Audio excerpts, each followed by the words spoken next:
Good afternoon. A day after warnings from Canadian officials about travel to Mexico, flights have resumed to Puerto Vallarta. The advisories came after violence erupted across the country following the killing of an influential cartel leader. CTV's Rahim Ladhani has been speaking with travelers at Pearson Airport and joins us live with more. Rahim. Nathan, Michelle, good afternoon. It's understandable for anyone flying out to Puerto Vallarta to potentially be nervous or have some trepidation after what's transpired over the last couple of days. But here at Pearson Airport, that certainly is not the case. Already today, 5 flights have taken off from Pearson to Puerto Vallarta. Air Canada, WestJet, Air Transat have all sent at least 1 flight. Flair Airlines is the only airline which has canceled a flight so far to Puerto Vallarta. According to the airlines, they say that the information they have is that there have been no new violent security incidents in Puerto Vallarta from yesterday into today. Because of that, they are ramping up. Now, that analysis is also being echoed by some officials. Canada's ambassador to Mexico says he believes Mexico is now in a period of stabilization.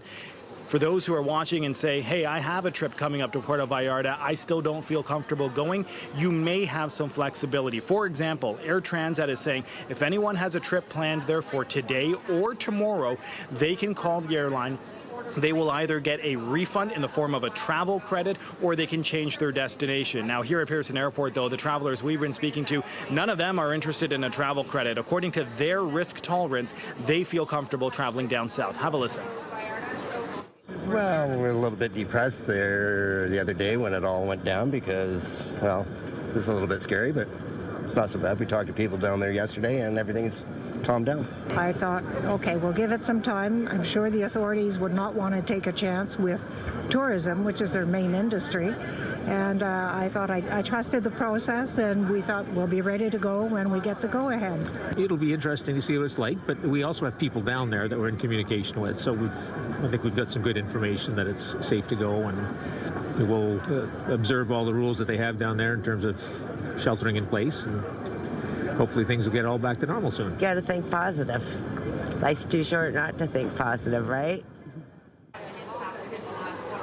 Now, in terms of airport operations here at Pearson right now, everything seems to be moving smoothly. The airlines do say that there may be a bit of a backlog as they try to catch up from the canceled and diverted flights yesterday. But right now here at Pearson, that doesn't seem to be any sort of major issue by any means. There are 4 flights scheduled to arrive at Pearson Airport from Puerto Vallarta later today, but that won't happen until at least 6 p.m. Reporting live, I'm Rahim Ladhani. Nathan, back to you. Thank you, Rahim.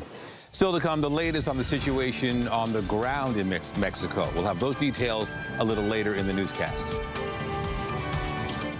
2 people were taken to hospital after a bus struck a pedestrian and hydro pool at the Finch Go Bus terminal this morning. It happened around 8:15 at the terminal in the area of Yonge and Bishop Avenue. Paramedics say 5 people were assessed at the scene, but all have minor injuries. 2 people were taken to hospital for treatment. The circumstances leading up to the pedestrian being struck are still under investigation. And 2 people have been taken to hospital following a collision in Mississauga. It happened shortly after 8:30 this morning near Eglinton and Willow Creek Drive. 2 people were taken to hospital with non-life-threatening injuries. The cause of the crash is still under investigation. The TTC says it could be days before the 510 Spadina streetcar is back in service. The streetcar has been brought to a standstill because of an issue with the underground power supply. CTV's John Musselman has been following the transit problem and joins us live with more. John. Hi, Nathan. We're at Spadina, just south of Adelaide. We'll just give you a quick look here at what's going on. The problem is underground, according to the TTC. They had a small vault fire underground, which damaged some of the cables that provide the power to above ground for the streetcars. And because that's down, they had to make some repairs. And because of that, the streetcars can't run on this line. We did get some video today showing that because the streetcars aren't operating, the TTC is running about 17 buses up and down Spadina as a replacement for the people here. But there was a bit of confusion. We ran into a number of people who were actually waiting for the streetcar on the island area, and we had to tell them that, look, there's no streetcar coming. You have to go to the curbside to get the bus. Now, the information we're getting from the TTC is this will take a few days to repair.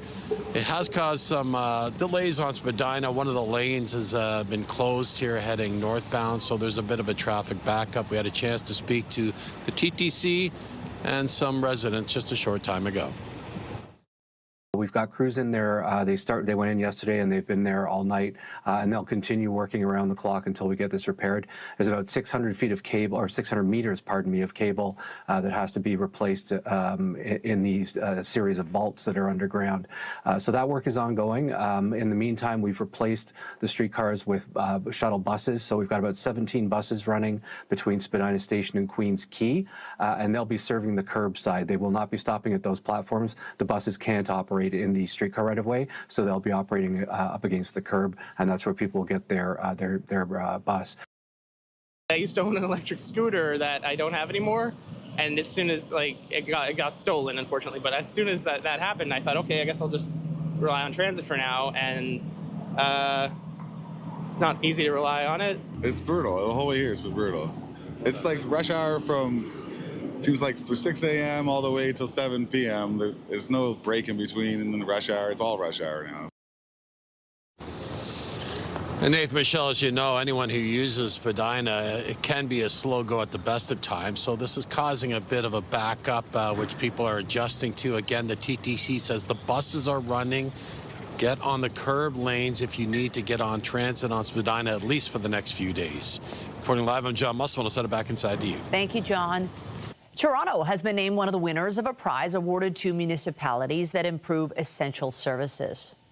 We are here today to announce that we've been awarded a prestigious global prize, the Bloomberg Philanthropics Mayor Challenge, and with it, $1.4 million to innovate our school food program, and the prize is an investment in our vision, and it comes with 2 years of expert support and dedicated funding for staff to help bring this vision to life. Toronto is one of 24 municipalities recognized by the Bloomberg Philanthropic Mayor's Challenge. The foundation says the city is reducing youth hunger by partnering with local producers to provide healthy, culturally relevant meals to every public school student daily. A new poll is taking another look at a potential mayoral contest between Olivia Chow and former Mayor John Tory. The poll from Main Street Research suggests if both Chow and Tory entered this year's race, Chow would have 43% support among decided and leaning voters, nearly 10 points ahead of Tory. Councillor Brad Bradford, who's declared his intention to run for mayor, would receive 17% support. However, when asked about the direction the city is headed, 54% of respondents indicated they preferred Tory's plan based on his previous time in office. The city continues to look into solutions to address the homelessness crisis, including a recent proposal around tiny homes and micro shelters. People can move from the campment to a cabin in this community. And then step two is from here into permanent housing. Two Steps Home is among the applicants for a new pilot program to operate a micro shelter site. The nonprofit says that on one empty lot, it can build 50 cabins, a community hub with washrooms, showers and laundry facilities, as well as outdoor gardens. The city's proposal required applicants to provide a land option that meets the goals of their project. Applications are now closed, and the city is reviewing the submissions. Family health teams say the foundation of primary care is crumbling because of a lack of funding. Health teams, which are made up of doctors, nurses, social workers, and other health professionals, say funding has not kept up with inflation or with the wages the same professionals earn in other healthcare settings. The Association of Family Health Teams of Ontario says nurse practitioners could make an additional $20,000 or more annually by working in a hospital, and physician assistants could make an extra $30,000. Now, the health teams are asking for $430 million over 5 years to close that gap.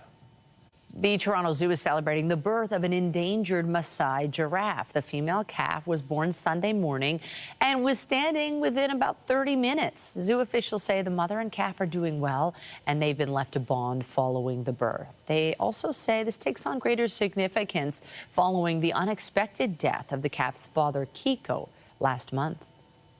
We have more news in a moment. First, here's a live look at the city this afternoon.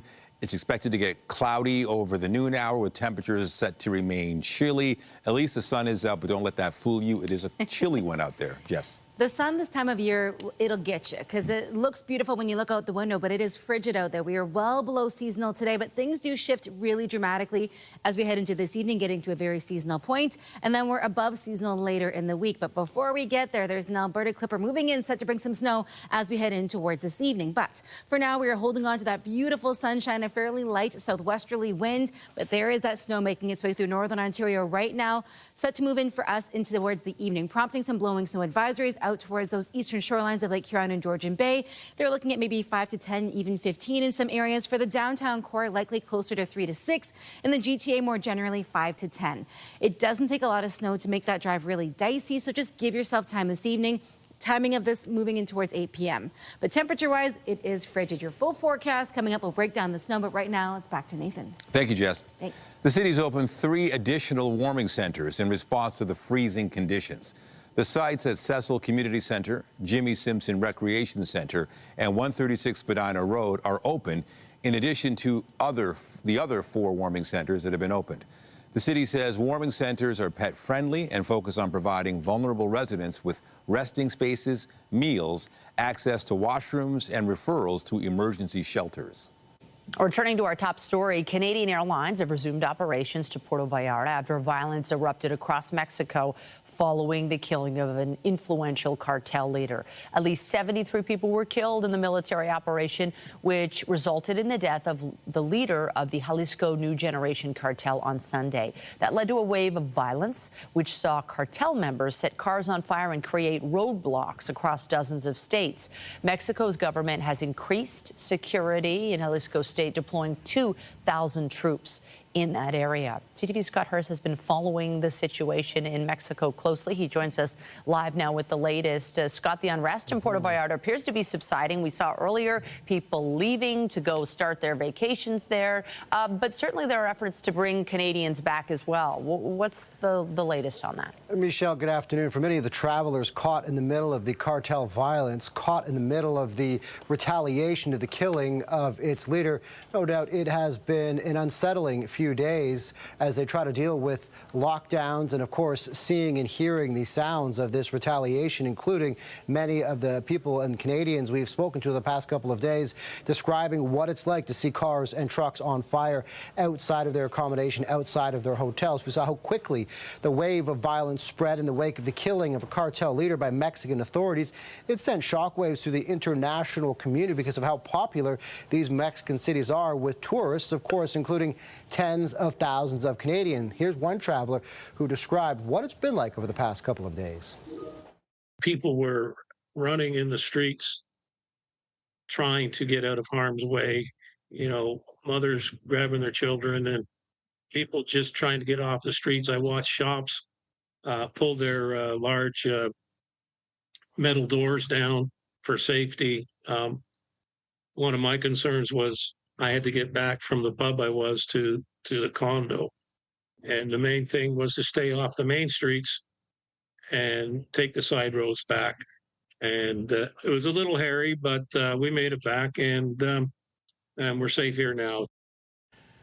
So, Michelle, now that it appears the initial violence, the very public retaliation has subsided for now, and that there is a somewhat of a sense of order, at least for the tourist community, flights are quickly returning to normal.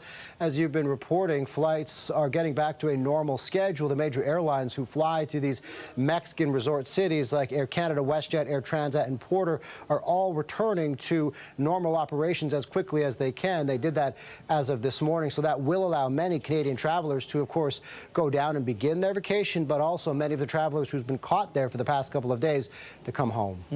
Now, we heard from Canada's Foreign Affairs Minister, Anita Anand, this morning. Even with this so-called period of stabilization, what is the latest advice for Canadians? Because certainly some people might, in light of all this, be weighing the option. Should we stay? Should we still go?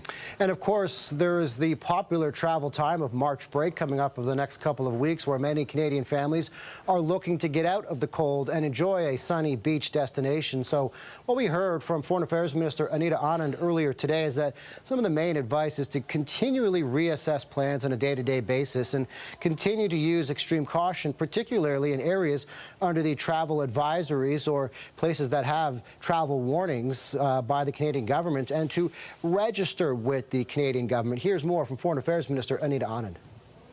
Certainly in my conversations and communications with the Minister of Foreign Affairs of Mexico, as well as the public comments of President Sheinbaum, we have seen that there has been greater stability over the past 24 hours, in fact, so much so that Canadian airlines are resuming their flights. So, Michelle, in that comment from the Foreign Affairs Minister, we also got an update on the number of Canadians registered with the Canadian government, and that number is now more than 55,000 who are registered, Canadians registered in Mexico, and that is part of the advice that the Canadian government is telling any travelers who have plans to go to Mexico or are currently in Mexico right now, Michelle. CTV's Scott Hurst live in the National Newsroom. Thank you. Thanks, Michelle. British Columbia's premier says it looks like artificial intelligence firm OpenAI had the opportunity to potentially prevent the recent mass shooting in Tumbler Ridge. His comments come amid mounting pressure on OpenAI over its handling of interactions with the 18-year-old shooter. It looks like OpenAI had the opportunity to prevent this tragedy, to prevent this horrific loss of life, to prevent there from being dead children in British Columbia. I'm angry about that. It's been revealed the shooter's online activity raised red flags prior to the mass shooting, which left 9 people, including the shooter, dead. Representatives of OpenAI have been summoned to Ottawa to answer questions. The Wall Street Journal first reported that the company banned the shooter from its ChatGPT platform last June because of troubling posts featuring scenarios about gun violence. However, the company did not share its concerns with law enforcement. I want to know the details about their escalation thresholds. I want them to give us details of what their protocols are, what they are specifically in Canada, because Canadians demand safety. According to BC's premier, OpenAI has since shared all relevant records with the RCMP for its use in the investigation. Meanwhile, the RCMP arrested the brother of the Tumbler Ridge shooter. Jacob Van Rootselaar was wanted on Canada-wide warrants for attempted murder in connection with an incident in Fort McMurray, Alberta in 2024. The 22-year-old was arrested on Friday in Sylvan Lake, Alberta. Van Rootselaar is the older brother of Jesse Van Rootselaar, who killed 8 people on February 10th, including her mother and 11-year-old sibling. Dozens of flights from Pearson Airport to the northeastern U.S. have been canceled as that region deals with a major winter storm. The bomb cyclone system has hit a large area stretching from Maryland to Maine. Meteorologists say the storm is the strongest in a decade. It dumped more than 50 centimeters of snow in New York's Central Park and more than 80 centimeters on Rhode Island. More than 5,600 flights in and out of the U.S. were canceled yesterday, with that number expected to rise throughout the day today. And for the first time in its 153-year history, the Boston Globe has called off printing of its daily paper due to the storm. The newspaper called the move an unprecedented decision in its online edition. The Globe's printing press is located in Massachusetts' Bristol County, which saw 81 centimeters of snow last night. U.S. President Donald Trump's new global tariffs are now in effect. However, the new duties are at 10%, despite a pledge from Trump to introduce them at a higher rate. After the U.S. Supreme Court blocked many of his sweeping import taxes on Friday, Trump said he would impose a 10% global tariff before saying he would increase that rate to 15% on Saturday. However, according to official documents, the tariffs have been set at the lower rate and no directive to increase the rate was issued. The new tariffs replaced the old ones struck down by the court ruling. In the past year, the U.S. took in more than 240 billion Canadian dollars in duties. He needs to refund that money with interest. He can do that in a nanosecond. Meanwhile, lower courts will decide if refunds are needed. The tariffs are being applied under a section of the 1974 Trade Act. It allows the president to impose the charge for 150 days without congressional approval. Trump is set to deliver his annual State of the Union address tonight. He's expected to defend his trade and immigration agendas. A recent Reuters poll found 40% of Americans approve of Trump's performance as president, down from 47% at the beginning of his term. Political analysts expect Trump to tout what he sees as his foreign policy accomplishments, as well as rising stock prices and job growth. Trump has also stated that his State of the Union address will be a, quote, long speech. The same Reuters poll also found that 61% of respondents say they think the 79-year-old president has become, quote, erratic with age. A solemn ceremony was held in Kyiv today as Ukraine marks 4 years since the start of Russia's invasion of the country.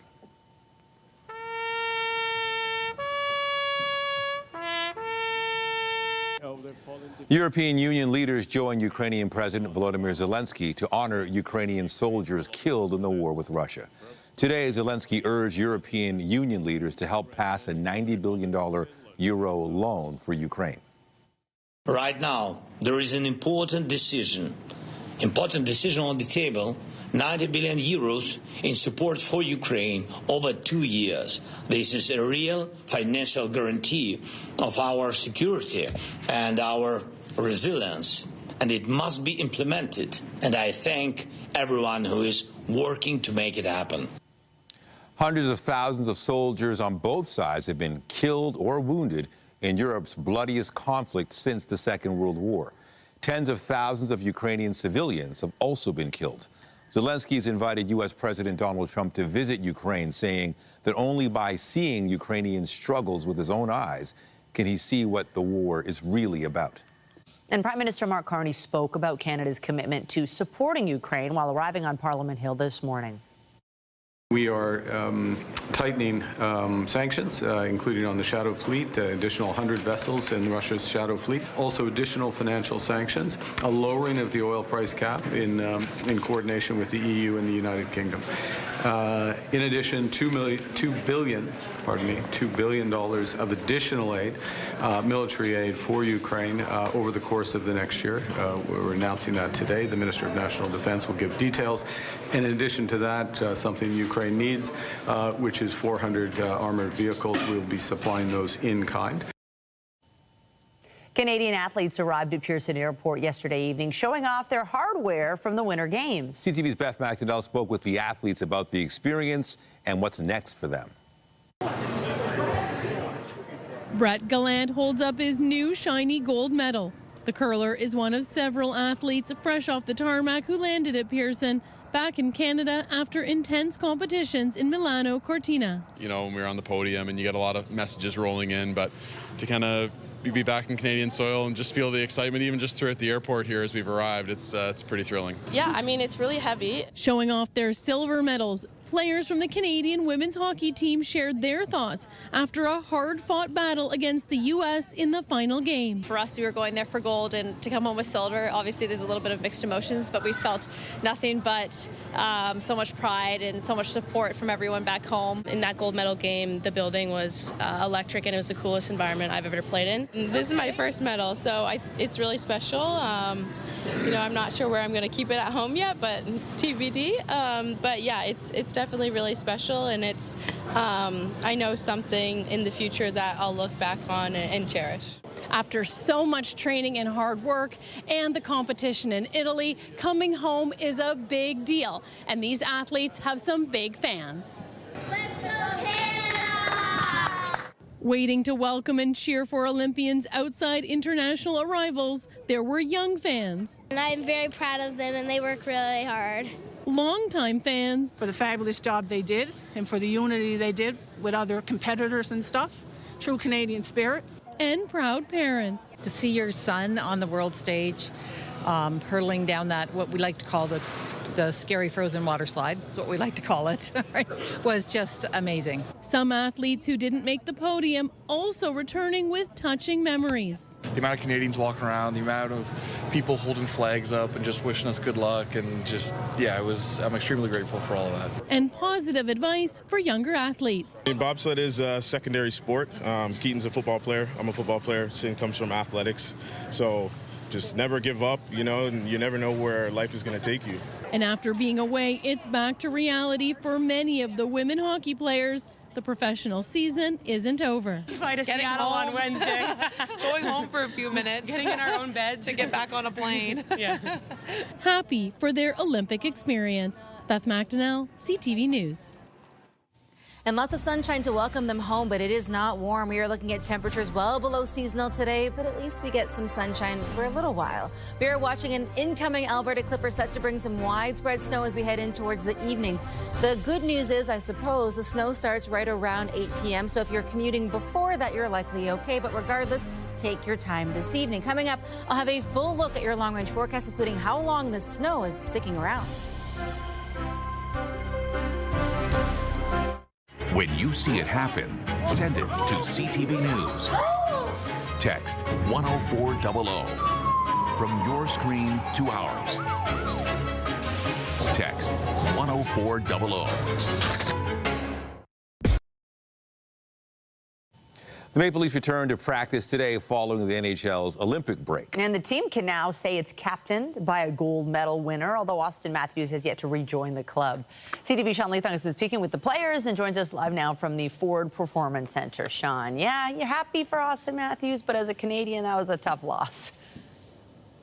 That's pretty much the way many Canadians feel, especially in the city of Toronto right now. And Auston Matthews, for him, the celebration continues. The reason why he hasn't rejoined the team, because he is flying with the U.S. men's hockey team to Washington to visit the White House and be honored by President Donald Trump. Now, he is expected to fly to Tampa to join the team later tonight. And Coach Craig Berube says he expects Auston to be in the lineup tomorrow night. But today, like you said, was that first practice back. And one of the team's Olympians, William Nylander, was on the ice today, rejoining the team. He, of course, played for Team Sweden in the Olympics, and they suffered a loss to the United States. Disappointment for him. There were also a number of American players on the Toronto Maple Leafs who would have been celebrating the American win, and we asked them about what it'll be like to see Auston Matthews after winning a gold medal, what it'll be like to see Auston Matthews at the White House, and also what it means to the American players to have that gold medal. Here's what they had to say.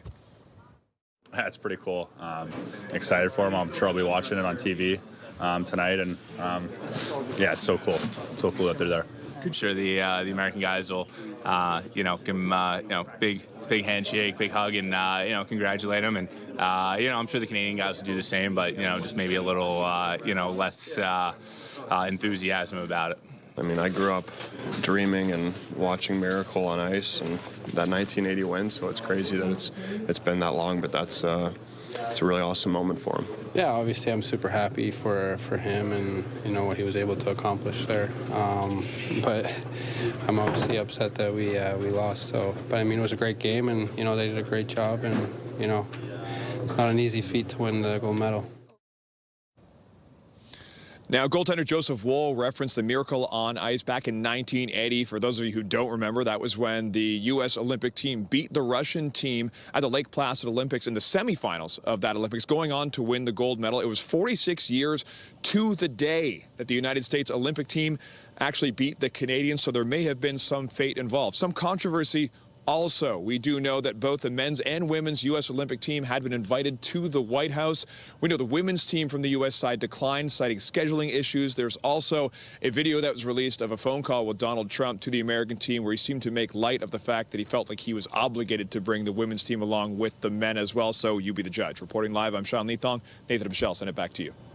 All right. Thank you, Sean.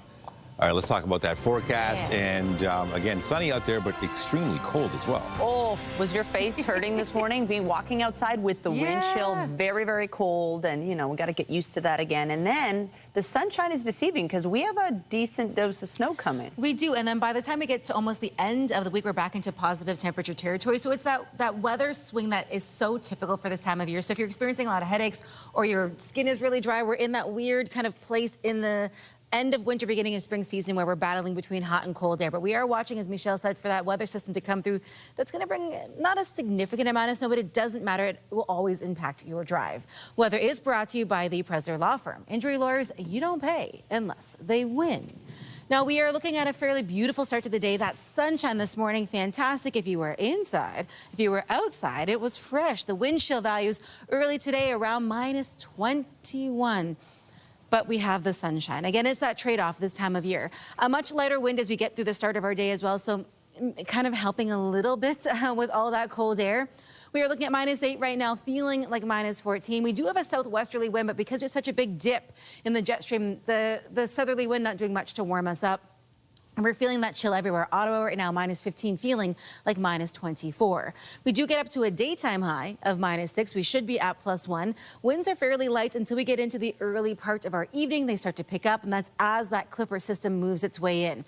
The good news is tonight, temperature-wise, we don't drop all that significantly, and we're actually sitting around the seasonal point without the wind chill. It will feel like -16, and we are watching for that snow as we get in towards about 8 p.m. through to the early morning hours. So the commute time, depending on what time you're driving home, this will impact you. Blowing snow advisories in place and some snowfall warnings for our friends along those eastern shorelines of Lake Huron and Georgian Bay. For the downtown core of the GTA, we're looking at 3 to 6, maybe 5 to 10 if you're a little bit further west. Overall, again, it's not so much the amount of snow, but we know it doesn't take much for it to become a dicey drive. High pressure gets pushed out by that system as it makes its way in. And again, this is an evening situation. It does wrap up, though, in time for that morning commute tomorrow, but still give yourself that extra time as city crews do their best to clean up. Timing it all out again, afternoon, early evening, the cloud cover pushes in. The heavier snow, again, approaches right around 8 to 9 p.m., and it carries us through the overnight hours. As we get in towards about 2:30, 3 o'clock in the morning, we get a bit of a break, and then we're watching just for scattered light flurries onwards throughout your Wednesday. So again, this is a nighttime situation tonight into the early morning hours tomorrow, and then it pushes out, so give yourself that time.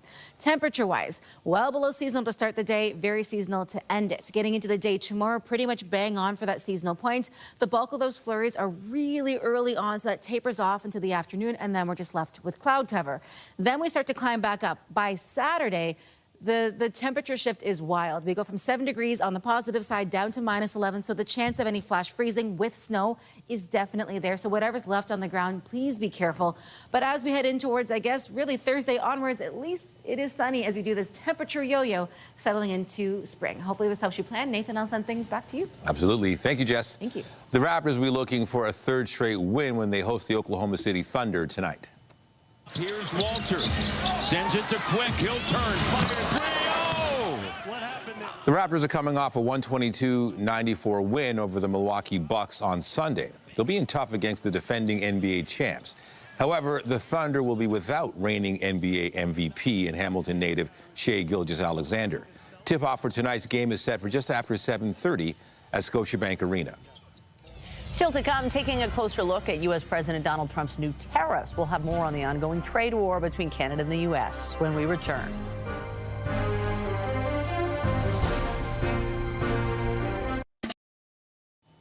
Returning to one of our top stories, U.S. President Donald Trump's new tariffs have taken effect. And CTV's Rachel Aiello joins us live now from Ottawa with the latest on the ongoing trade war between Canada and the U.S. Rachel, Trump's additional 10% global tariffs are now in effect. Now, what might this mean for Canada's relationship with the U.S.? Yeah, good afternoon. So this tariff specifically won't have as direct or as impactful of a hit to the Canadian economy, and that is solely because Donald Trump, in leveling this new 10% global tariff, which officials are indicating could go up to 15, is CUSMA exempt. So that means all of the goods that are applicable under the Canada-U.S.-Mexico Free Trade Agreement are exempt from this 10% tariff. But there are a number of businesses in this country, largely small businesses, who haven't gone through the rigorous paperwork required to become CUSMA compliant. So if their goods would fall under the categories here, they would be facing this 10% tariff from the U.S. So while this specific move in and of itself won't have a most dramatic impact on Canada-U.S. relations, obviously I think the Supreme Court ruling has given an indication to the U.S. administration that there is a limit to Donald Trump's tariff powers. So what I'll be watching for this evening when Donald Trump gets up and delivers his State of the Union address, is there other language about his trade agenda, other language about Canada that could be more of a precipice for a further irritant or further implication of the tensions between our two countries? Yeah, it just seems like Trump is not going to stop with tariffs one way or the other. Now, U.S. Customs and Border Protection is ceasing collection of IEEPA tariffs.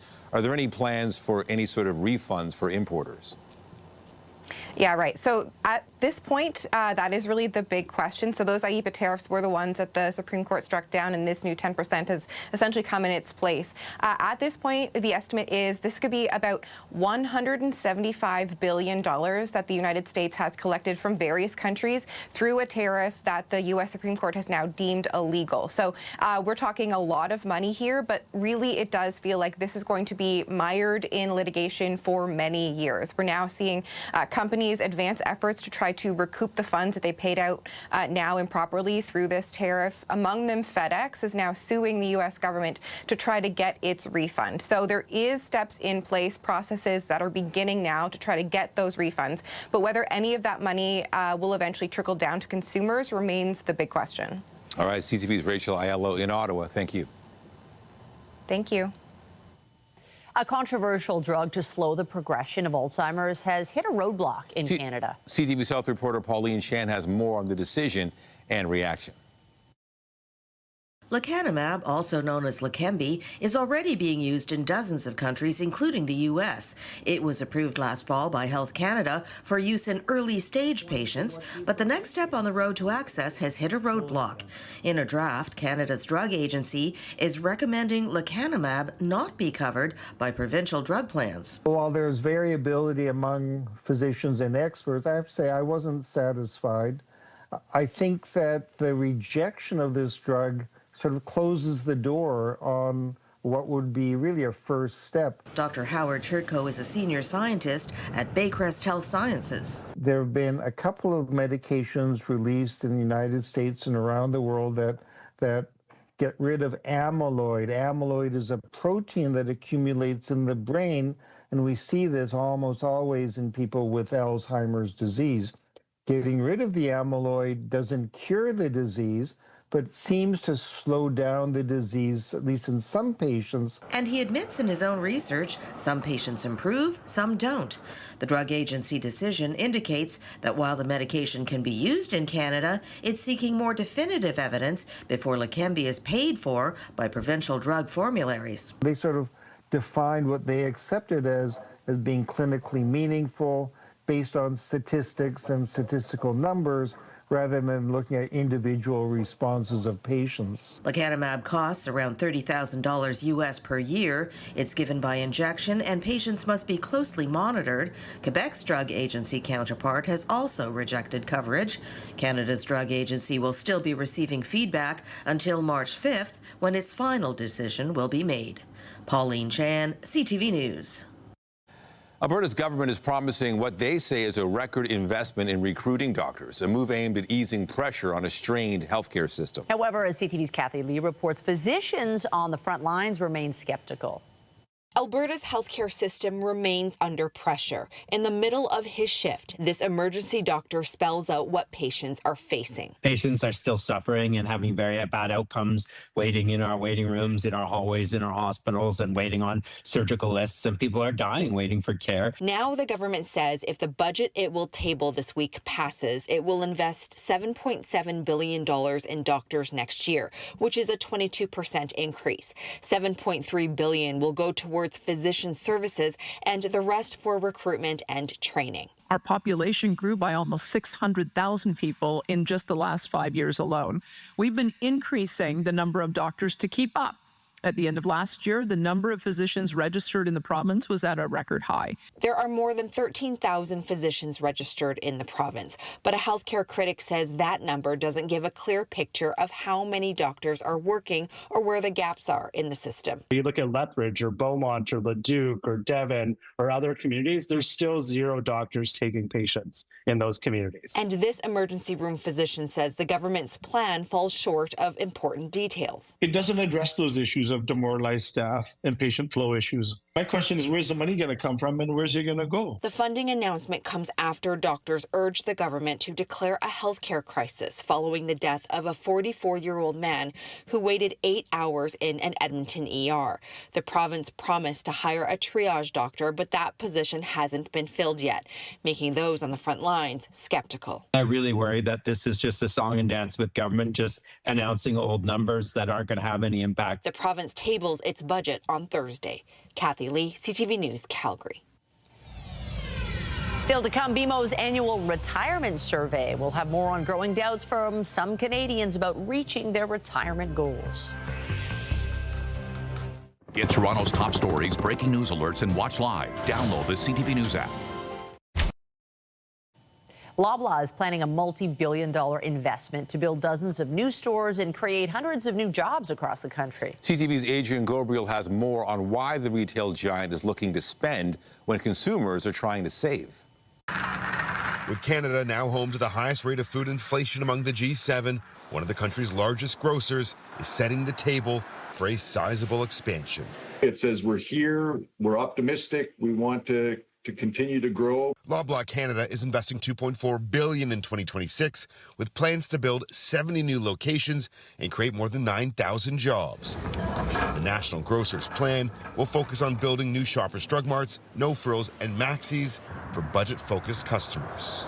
I think it's definitely a sign of the times. Loblaw says it plans to open 4 new stores in Atlantic Canada, creating 600 jobs. 15 new locations in Quebec will create more than 1,985 positions.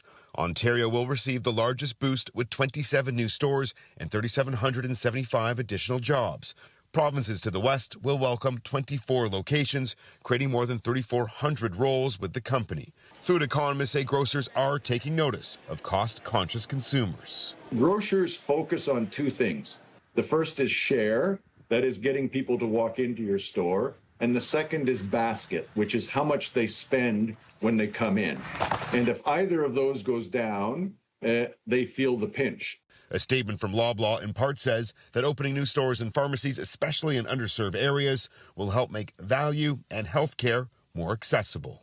They're not leading consumers, they're responding to changes in consumer buying habits.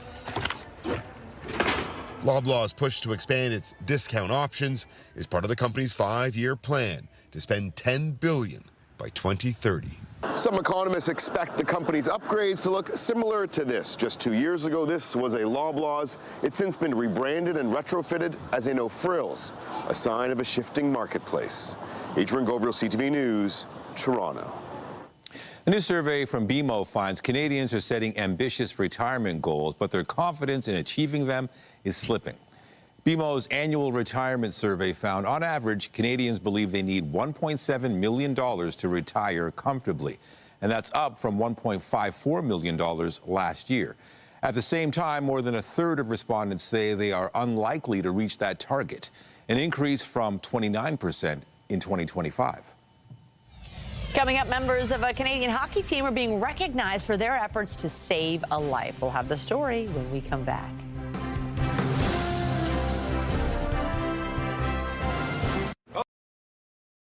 A devastating accident in Quebec could have ended in tragedy, but a quick-thinking Good Samaritan and a group of local hockey players helped save a life. Now the woman who they saved has gotten a chance to share her gratitude. CTV's Rachel Lau has the story. It was a night June Johnson says she'll never forget. Suspended, upside down, after losing control of her car on Highway 73 to Quebec City. And all of a sudden, here's these guys going, "Are you okay? Are you okay?" And I'm like, "Yeah, I'm okay." So there's an arm reaching in, unclicking the seatbelt strap, and they pulled me out. She didn't know it at the time, but Johnson was being rescued by members of Les Bataillons Saint-Hyacinthe, a hockey team heading home from a game. They could not have been kinder and did everything they could to help me. So yeah, it did restore my faith in humanity. Like, we are here to help each other and be there. It's like I cry every time. In the chaos, Johnson says she didn't get a chance to thank the men who saved her or get their names. She reached out to CTV News. It took a little scheduling, but Johnson finally got to meet player Samuel Loisel. It gave me faith in humanity again. So, I mean, this is making a difference for the whole rest of my life. Wow, that's a very nice, it's a very nice outcome for a bad situation. Exactly. And so I feel so much gratitude towards you. I wish you the best. You too. All right. All right. All right, be well. You too. All right, All right. thanks. Bye-bye. Bye. Wow. Yeah, so there was 4 of them all together. So, yeah, I'm so glad I got to tell them that. Johnson says she will never forget the men who saved her and will always have a soft spot for their team. Rachel Lau, CTV News. What a great deed by those Good Samaritans, huh? And we love that sweater. It's so great, especially coming off the Olympics. Yes. Weather-wise, there is a special weather statement in effect. There is. So we got a bit of a break yesterday and today. Lots of sunshine, very, very cold. But there is another round of snow on the way because it wouldn't be, a winter into spring transition in Canada if we didn't have another burst of snow. We are looking at an Alberta Clipper set to bring in a decent amount of snow right across central and southern Ontario. You can see it there in the corner of your screen. It pushes in for us here in the GTA as we head in towards the early part of our evening, kind of that 8 to 9 p.m. window onwards, prompting a number of snowfall warnings, blowing snow advisories towards Goderich for our friends out in Barrie. For the GTA, again, we're looking at more in the way of 5 to 6 centimeters, but it doesn't take a lot for that to become an issue on the roads. Right now, it is cold, but we do warm up a little bit as we head in towards the day tomorrow, so something to look forward to. But this will impact your commute this evening, so just take your time as you head out on the roads. All right, good advice. Thank you, Jess. And that is it for CTV News at noon. Remember, you can get Toronto's breaking news all day long on CP24 and at ctvnewstoronto.ca. For Jessica Smith and the whole team here, have a pleasant afternoon. I'm Michelle Dubé. And I'm Nathan Downer. Be sure to join us later for CTV News at 5 and 6. Have a great afternoon.